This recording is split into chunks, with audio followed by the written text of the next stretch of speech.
Bonjour Monsieur Mbaye, Bonjour Maëva. bienvenue dans ce one-to-one de Sika Finance. Nous sommes ravis de vous accueillir. Ça reste un one-to-one de Sika Finance. Donc c'est Abidjan qui est venu à Dakar pour pouvoir faire cette interview et nous sommes ravis de pouvoir échanger avec vous sur des sujets pertinents et très importants pour notre continent. Merci beaucoup. Merci.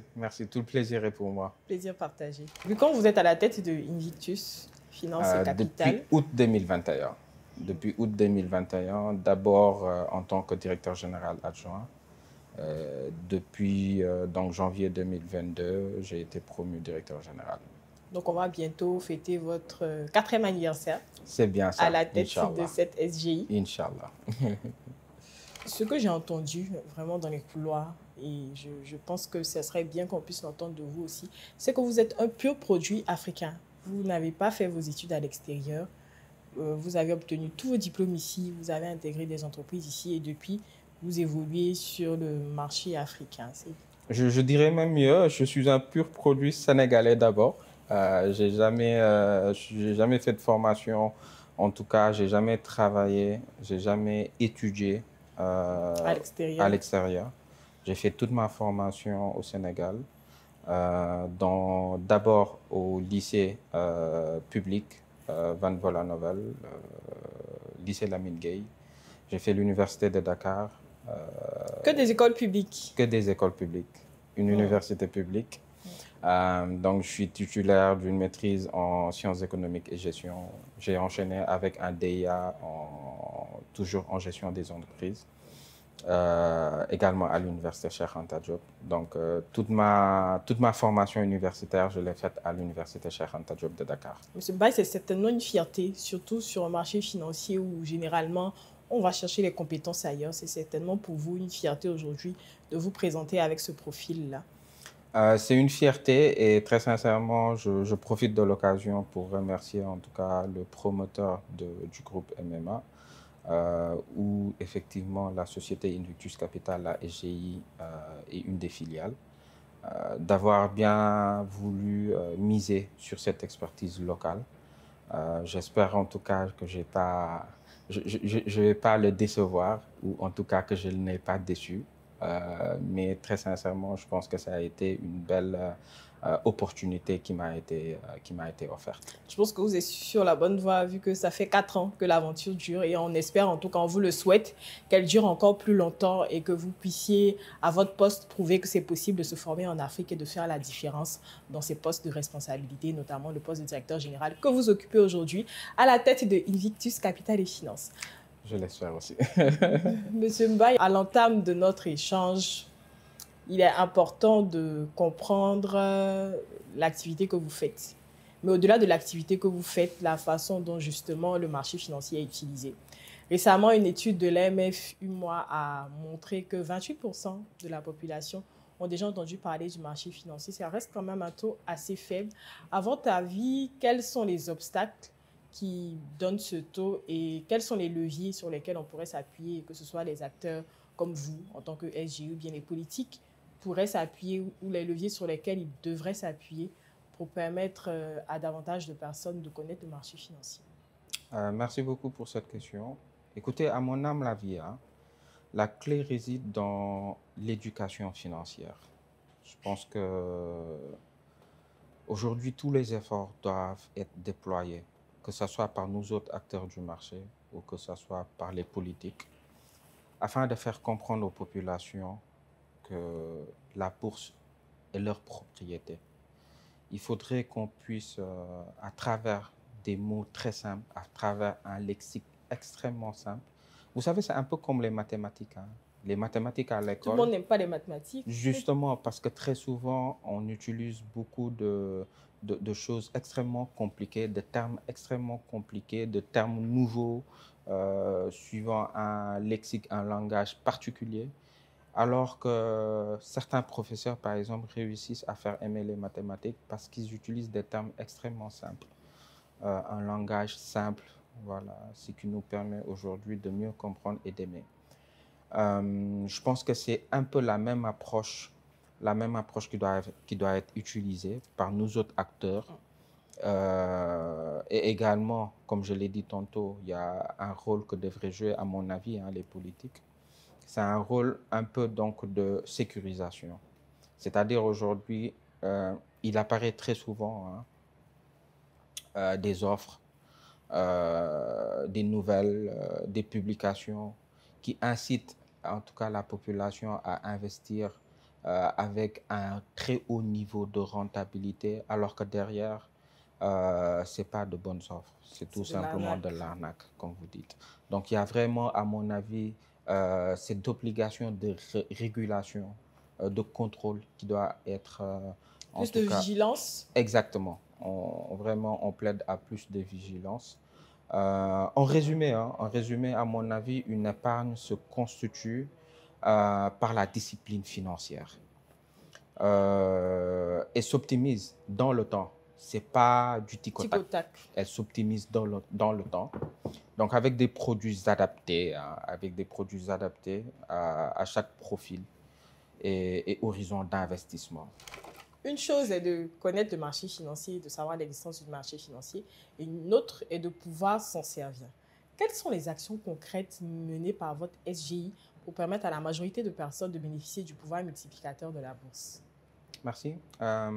Au sein d'Invictus Capital et Finance, tous les moyens humains, techniques, digitaux sont mis en œuvre afin, je dirais, de contribuer à l'essor ou à la connaissance du marché financier.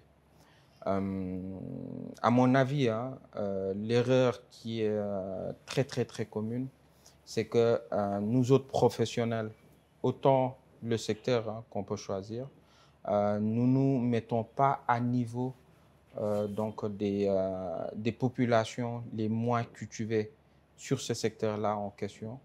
Et très souvent, donc, nous utilisons un langage, un lexique très peu approprié. Donc, nous essayons donc de pallier à cela.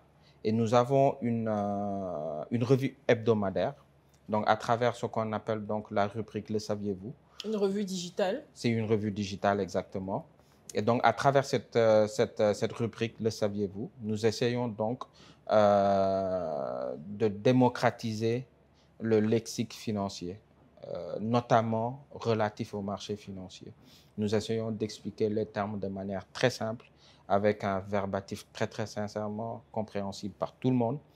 Et nous avons inséré également un petit jeu sous forme donc de mots croisés qui permet aujourd'hui à nos lecteurs de se familiariser de plus en plus avec voilà, tout ce lexique-là qui est quand même assez propre au marché financier.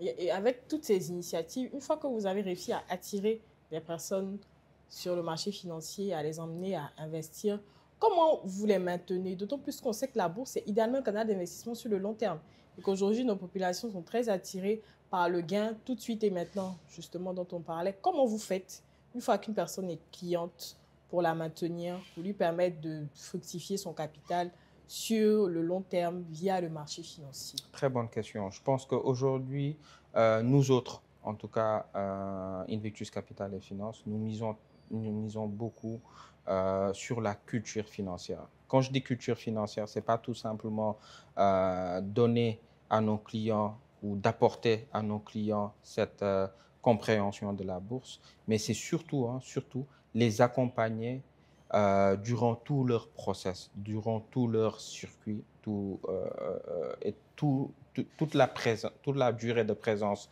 en tout cas au niveau de notre base clientèle, en les alimentant en conseils sur le plan de l'investissement, en discutant avec eux, en ayant une proximité. Nous avons, par exemple, déployé la bourse en ligne, qui est aujourd'hui un outil digital qui permet à notre clientèle, en tout cas, de simplifier leur mode d'investissement. Tout ça, ce sont des initiatives que nous mettons en place afin de fidéliser cette clientèle. Mais ce n'est pas uniquement de les fidéliser, mais c'est surtout de leur donner le meilleur service, de leur donner le service approprié et adéquat.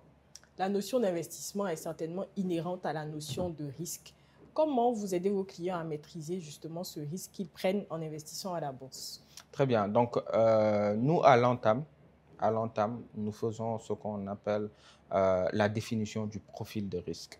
La définition du profil de risque, c'est quoi? C'est essayer de voir en fonction donc de la sensibilité du client au risque ou de l'aversion au risque du client, de travailler sur le portefeuille idéal qui le correspond.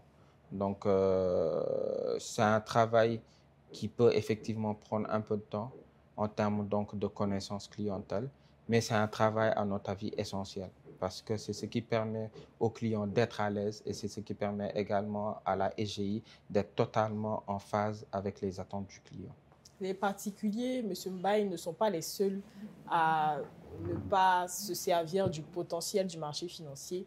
On se rend compte qu'on a une bourse qui est composée de 48 sociétés cotées, sur lesquelles on compte 3 entreprises sénégalaises. C'est vrai que généralement est mis en avant l'argument selon lequel la BAVM a commencé avec la Bourse des valeurs d'Abidjan. Mais à votre avis, quels sont les obstacles qui empêchent les entreprises d'utiliser la bourse comme source de financement? Euh, Écoutez, je suis en phase avec ce que vous dites, mais je mettrai peut-être un bémol et je vais peut-être expliquer mes propos. Euh, Moi, je pense que les entreprises sénégalaises, en tout cas, elles ont une certaine connaissance du marché financier, donc de la bourse. Après, en fonction de leur maturité, en fonction des différentes caractéristiques en termes donc d'actionnariat, en termes de patronat, en termes de composition du capital, elles peuvent effectivement avoir cette vision stratégique d'ouverture du capital ou non. Et la remarque que nous faisons, c'est qu'effectivement, la plupart des entreprises sénégalaises ont opté justement à d'autres outils qu'offre le marché financier, qu'offre la bourse. Et quels sont ces outils? Parce qu'effectivement, quand je parle de 48 sociétés cotées, je parle d'introduction en bourse. Quels sont les autres outils, justement, dont se servent les entreprises sénégalaises dont vous parlez sur le marché financier? Par exemple, l'endettement classique par appel public à l'épargne. Donc, des Nous émissions avons d'obligations. les émissions d'obligations. Et il y a également l'appel public, le placement privé. Le placement privé qui est également un outil aujourd'hui d'endettement sur le marché financier. Et nous-mêmes, nous l'avons expérimenté pour un de nos clients qui a pu lever un montant de 10 milliards au niveau donc de la bourse, une société sénégalaise. Et ça s'est très bien passé. Ça a été un palliatif effectivement à l'endettement classique.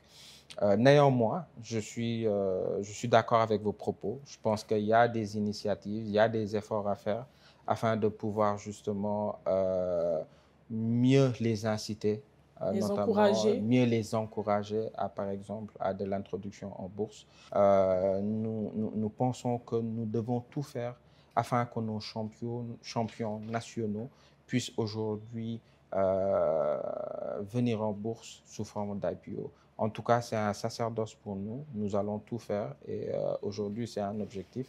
Nous allons tout faire pour y arriver. Pour terminer, M. Mbaye, comment voyez-vous l'évolution du rôle des SGI et comment votre structure se prépare à faire face aux défis à venir? Merci beaucoup. Merci pour cette question. Je pense que, à mon avis, hein, très sincèrement, les SGI ont un rôle prépondérant à jouer dans le domaine donc, de la finance, d'une manière générale.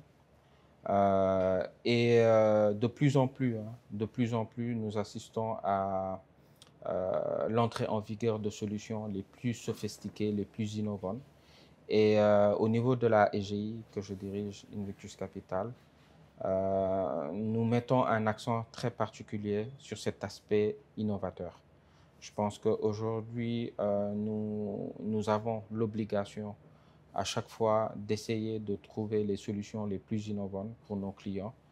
Et cette quête de solutions innovantes passe à travers justement cette écoute et cette responsabilité, cette obligation de résultat que nous efforçons d'avoir pour le compte de notre clientèle.